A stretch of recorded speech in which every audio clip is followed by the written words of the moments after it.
Hi guys, welcome back to Red Flower Farms. So today's soap, I am going to make a Christmas wreath soap, and I'm going to be piping some roses, some pine cones, and some holly berries on the top of the soap.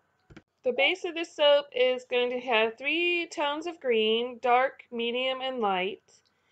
And I think I'm going to do a chopstick swirl to it too.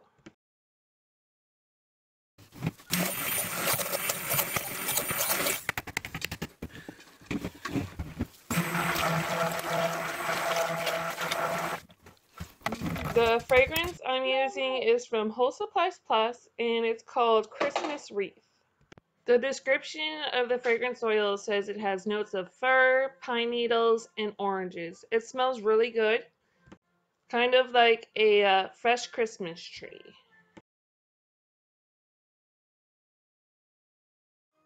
So a little bit of a pregnancy update. Today I'm 26 weeks pregnant.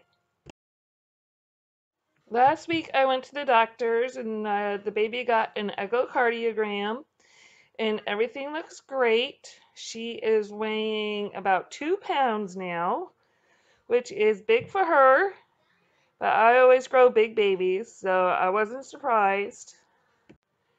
And let me tell you, the last week I've been so exhausted. It's like I've been just wanted to sleep all day long. This baby is sucking the energy right out of me. I think I might have to take a couple weeks off from making soap because I am just so tired. I don't have a chopstick, so I am going to use the back of my spoon to create this swirl.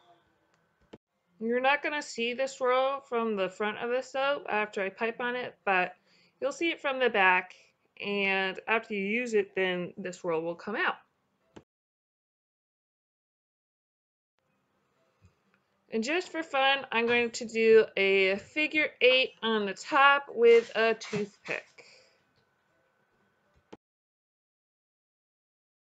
Well, guys, I think I'm just going to leave you here, and you guys can watch me pipe because my energy level is just on 0 today.